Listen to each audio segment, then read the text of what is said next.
This is a short episode. It's about if you are unsure about training, this is a program that I've had a lot of success with, that my clients have had a lot of success with, and I just wanted to share it with you so that you can get a good idea of what a beginner program, in my opinion, looks like. Let's get to the episode. Number one, the first thing that we want to look at is volume, frequency, and intensity. So whenever I'm programming, the first thing I think of isn't volume, it's really actually frequency, because it really depends on a person's schedule. So for me, the amount of times I can train per week right now, unfortunately, because I'm doing a lot of other things, are twice per week. What does twice per week necessitate?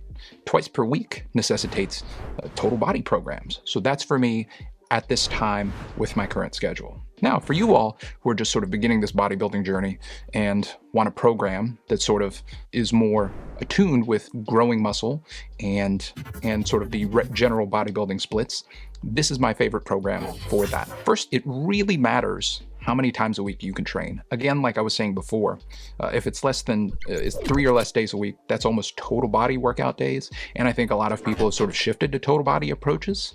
However, this is more of it's not a bro split, but it's, in fact, it's a push, pull, legs, total body split. And so that's 4 days a week. I think this is a beautiful sort of in between. So if you're just starting out with bodybuilding, you don't really burn yourself out. I think there are a lot of times that we can start and sort of get ahead of ourselves. And if we start wanting to train, 5 days a week, 6 days a week, start throwing in 2-a-days, you can just burn out. So this 4-day-a-week split, push, pull, legs, total body, is a really nice way to do some bodybuilding training and have your time optimize the other days of the week and have built in 3 days of rest. So it's great for that too. Additionally, quick note on volume. So we have frequency mapped out. So this is a 4-day-a-week beginner program. What are our volumes going to be? So let's take a look at some research by Basval and colleagues. In their research paper titled A Systematic Review of the Effects of Different Resistance Training Volumes on Muscle Hypertrophy, Basval and colleagues concluded that, according to the results of this review, a range of 12 to 20 weekly sets per muscle group may be an optimum standard recommendation for increasing muscle hypertrophy in young trained men. The reason I bring that up is that gives us sort of a good starting point for where we want our training to be.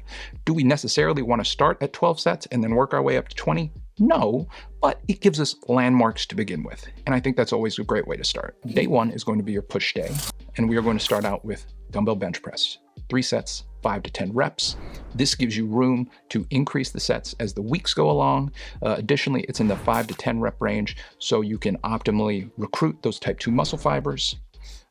Number 2 exercise, building on sort of your dumbbell bench press, are your cable chest flies. This is your secondary chest exercise, and this allows you to sort of accumulate volume across 2 different exercises. And what I mean by that is if you are adding sets every week, by the end of your 3 weeks or 4 weeks, whenever you decide to deload, you're not going to want to be at like 7 or 8 sets for just dumbbell bench press.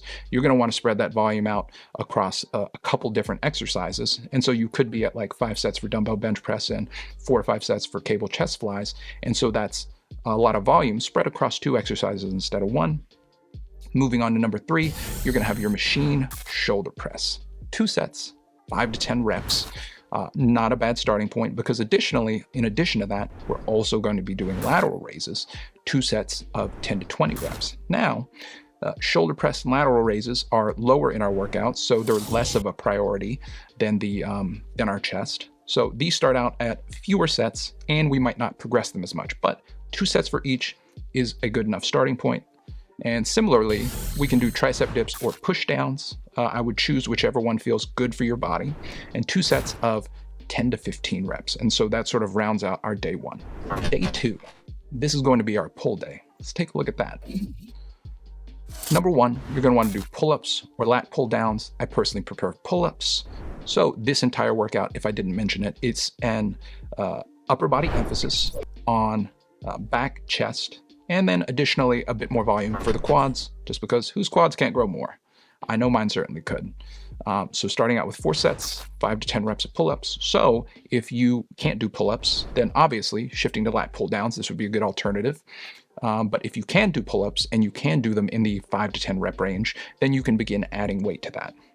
Number 2, barbell rows or dumbbell rows. Now, depending on if you do a heavier back workout, again, later on in the week, for our total body, we're not going to be doing such a heavy back workout. So you could do barbell rows or dumbbell rows. Also, I guess it depends on what your gym has or what the availability is. So if it's busy and the dumbbells are taken, or it's busy and all the barbells are taken, you can take your pick there. Number 3, face pulls. Sometimes I program these in, but I find that, rear delts get hit a lot with rows, but they are in here just because I think they are a nice movement and they feel good and I enjoy them. Number 4, bicep curls.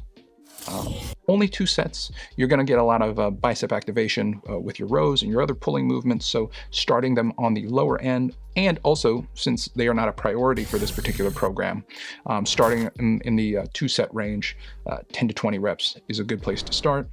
And number 5, shrugs.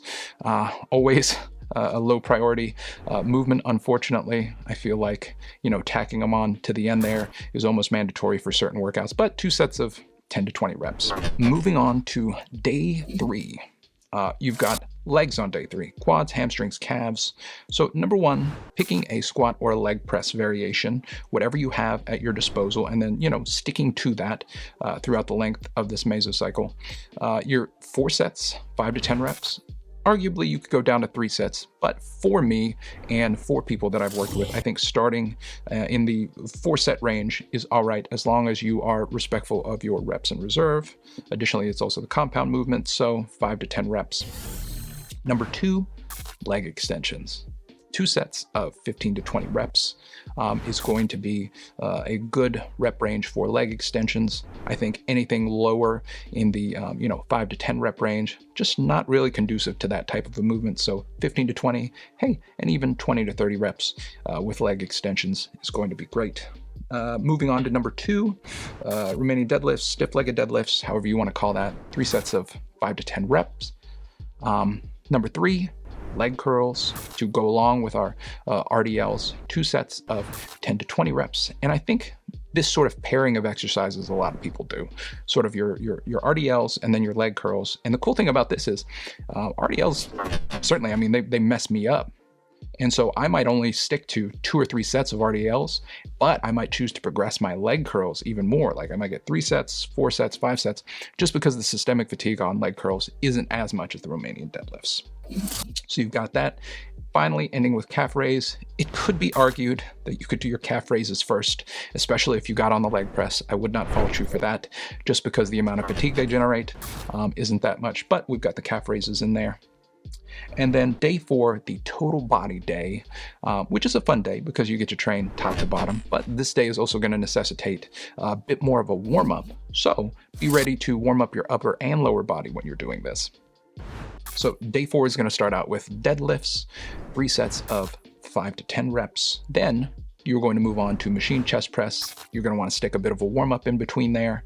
Now, machine chest press starting out at 2 sets of 5 to 10 reps. This is sort of a total volume call in terms of chest per week. Rather start low and work your way up than not have any room to move. And number 3, chest supported row or T-bar row. 2 sets of 5 to 10 reps is appropriate. Number 4, Bulgarian split squats. I program these, and yet I hate them. They are very effective for what they are. I don't know a soul who really, really, truly enjoys Bulgarian split squats. You can swap them out for lunges if you want. Lastly, number 5, hammer curls, 2 sets of 10 to 20 reps. Now, let's take a look at how many sets this entire workout has across the course of a total week. So, this workout, beginning in week 1, has a total number of sets, 8 for chest, 7 for shoulders, 2 for triceps, 9 for back, 4 for biceps, 7 sets for hamstrings, 9 for quads, 2 sets for calves.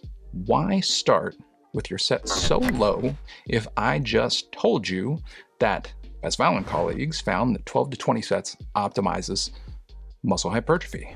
Research isn't perfect, 1, and then 2, whenever you're doing research, there's an assumption that things happen along a normal distribution. So data is distributed normally, and you will have outliers. You'll have outliers on both ends. So you'll have people who optimize muscle hypertrophy with a lot less than 12 sets. You'll have people who optimize muscle hypertrophy on a lot more than 20 sets. So by starting lower, by starting with these lower numbers, still having an emphasis on, for this workout in particular, chest, back, and quads, by starting at a lower number, you give yourself room to work up from week to week to week, and that's sort of where the progression's in. If you remember from sort of the last episode where I talked about just overload, just focusing on overload, this is actually an emphasis on progression. You are giving yourself room to progress. Now that we've set up that beginner program, the next thing we're going to want to do is check out this next video over here on how to set up our calorie goals and macro targets. So I'll go in depth about that in the next episode. Similarly, if you're a Dragon Ball Z fan, you should absolutely subscribe. Outside of that, I will catch you all next time. Take what's useful, leave the rest. Have a great day.